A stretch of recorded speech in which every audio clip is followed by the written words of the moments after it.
Alright everyone, now that the fury has died down regarding monuments and statues a little and people are more focused on the secret army of troll Nazis online and Antifa and stuff like that, it's time to weigh in on an obvious solution to these problems. But first I want to go into a little bit about my family history so people get some background here. I had a great-great-grandfather who fought in the Civil War as part of the one of the regiments from Vermont that was drafted actually at the time. I've got a book on this topic that lists his name. I can't remember. I think his name was Allen, actually, for which my grandfather was named. He was a Union soldier. And Vermonters, of course, were drafted preferentially because they were country boys. They were all shooting things anyway. They had to shoot things to eat at the time. And so they were crack marksmen, actually. They were highly respected and did a great job.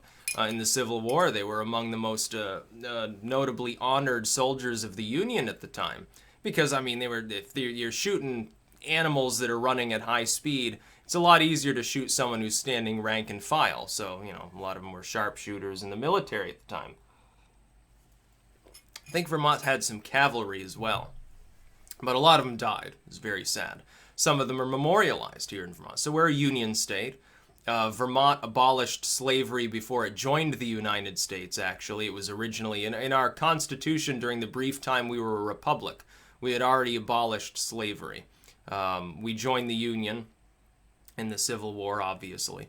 I think there was one instance where one of the small towns at the northern end was actually attacked by a group of rogue Confederates that had come in from Canada. I think that's the case. It might have been Maine. Can't exactly remember. I need to brush up on my Civil War history a little bit. But yes, I'm from Union lineage. My family originally, the Warwick family, when it first came to the Americas in the middle of the 1600s, did so in Virginia, but very quickly moved north because they were never part of that sort of slave-owning upper class. They were working class individuals. They were skilled laborers in like masonry, carpentry, things like that.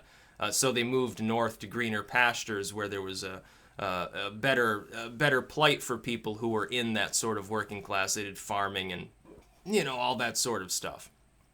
And so my family has been up here in the far north since the late 1600s, long before the Civil War, before there was a United States, back when you're talking about actual British Empire days.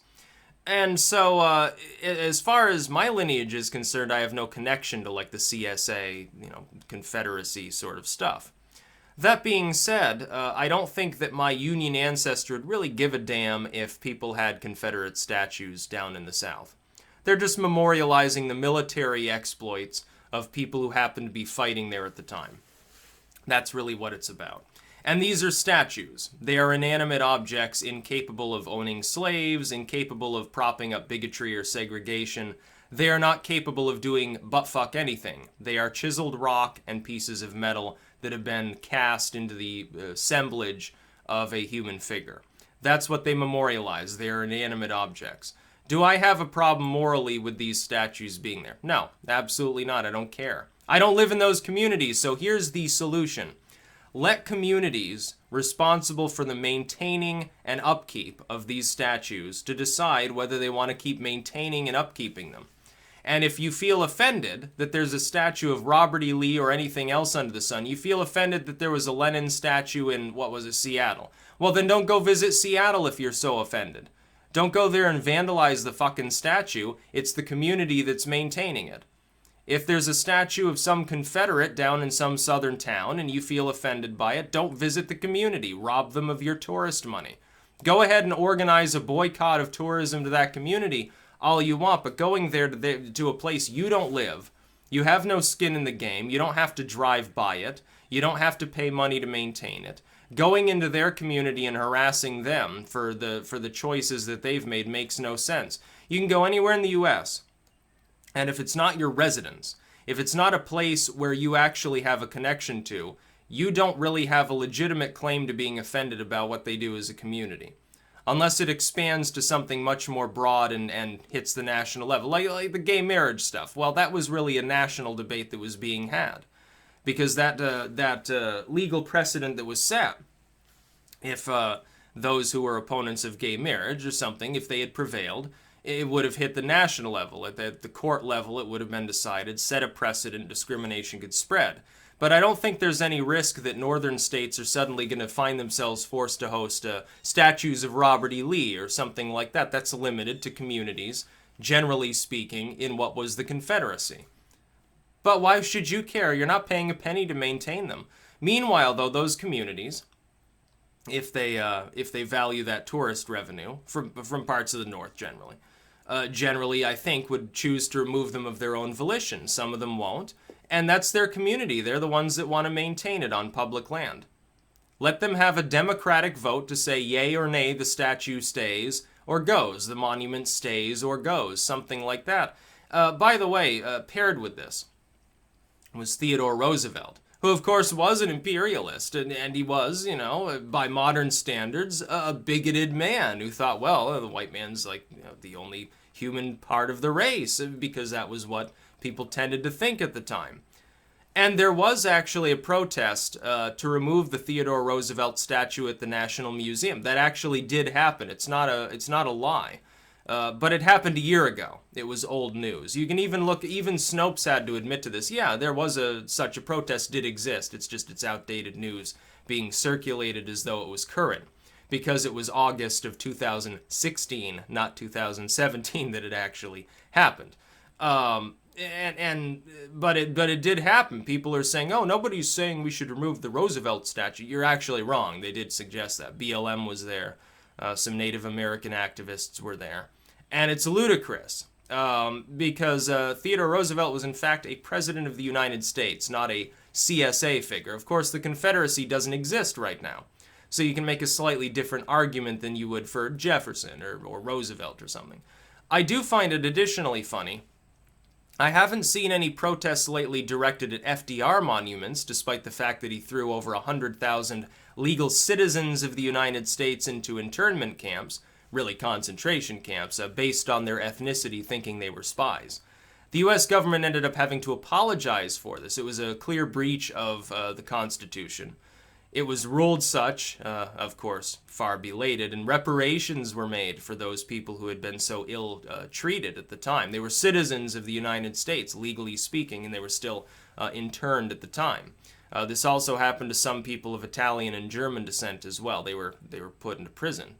And it was clearly unlawful. It was bigoted by modern standards. But then, my other thought is this. Applying current thought and consensus to past eras doesn't make a whole lot of sense. And if you set that precedent, of course, things that we're doing now, 50, 100 years from now, will be seen as totally out there. It'll be seen as immoral, a lot of what we do. It's anyone's guess what direction society moves in. My hope is it moves in a libertarian direction. People think more kindly on the past. But memorializing something from the past doesn't mean you're endorsing everything that those people believed in. A lot of those who fought for the Confederacy weren't even fighting to maintain slavery. They were fighting because they thought they were propping up states' rights. They had a different argument about the role of federal power over the states. It didn't have just to do with the slavery debate. That was an almost separate debate at the time. And most of the people who fought on the CSA's side in the Civil War never owned a slave. The vast majority of people in the South didn't have the money for that sort of thing. They didn't have any slaves. Plantation owners did. The people who became like the commanders, they were the ones fighting to maintain their economic situation and on the slavery end. Everyone else was fighting for states' rights for the most part, or for, Southern pride or something like that. Well, then I don't have a problem with memorializing some unknown Confederate soldier. He probably never had any slaves. It's just it doesn't matter to me anyway. It's not my community. I don't live there. I don't have to drive by a Robert E. Lee statue every day. I don't pay to maintain any of these statues and monuments. Why should I fucking care? I'm not going to sit there and pretend to be offended. I know it's fashionable right now to pretend to be very offended at inanimate objects, to be very offended at people's ideology that doesn't concern you, to be very offended at what people say that isn't directed at you. Well, that's just dumb. Ultimately, it's just dumb. You're so bent out of shape over things that have no real meaning or impact on your life.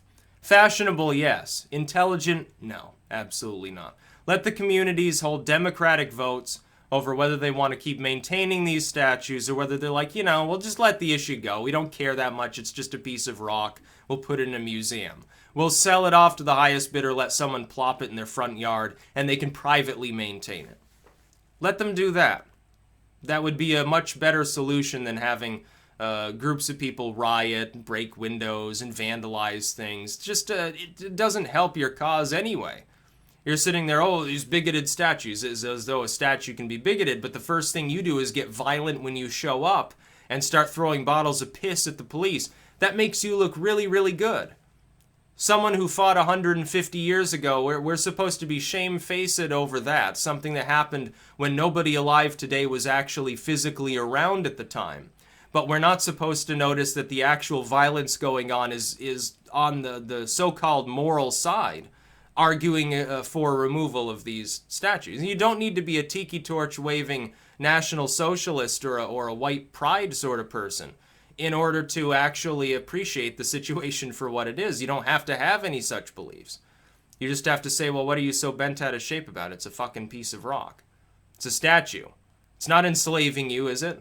And if you're so worried about slavery in a vacuum on its own as an issue, why aren't you petitioning the U.S. government to do something about Haiti? Or about Qatar, or Saudi Arabia, or Indonesia, or China, these nations where slavery is still quite common. You won't find many slaves in the U.S. these days. Anytime somebody gets enslaved here, it's illegal, and we try to find and prosecute the person who's, trafficking people, usually for sexual purposes, not always, but often as part of the sex trade.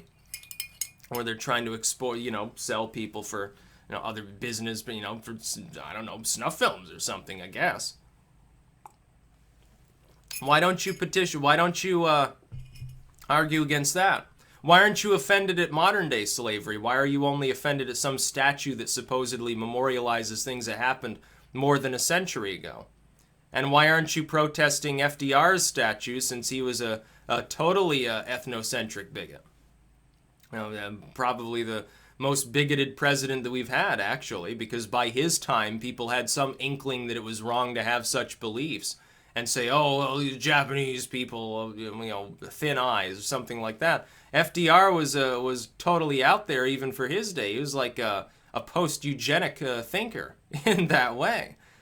So why aren't you protesting those statues? FDR sitting there in his wheelchair after just getting serviced by his secretary, because he was a womanizer too.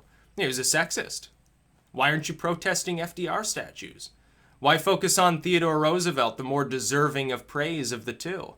The one that actually helped our economy instead of keeping us all poor for so many years as FDR did, by expanding the Great Depression with his shitty socialist programs. Oh, it's because he was a leftist, so we've got to respect him, I guess. Well, Theodore Roosevelt was like the father of progressivism. You should be applauding him. Panama Canal and all, shouldn't you? So yeah, there's my thoughts on the situation. Come on. It's a fucking statue. It's a piece of rock. Stop pretending to be offended. We all know that you're not nearly as offended as you pretend to be. You're looking for an excuse to riot and throw things at the police and break some windows and pretend that makes you moral. And Antifa's looking for an excuse to go beat people. We know you're violent, you're immoral, you don't have good ideas, you're anarcho-communists. So obviously you don't care about having any sanity. And there it is. Just let the communities decide whether to privatize or destroy or whatever the statues. It doesn't have anything to do with anyone who's not paying. If you don't pay any money towards it, you're not concerned with it. It's none of your business what those communities choose to do. That's about all. Peace out.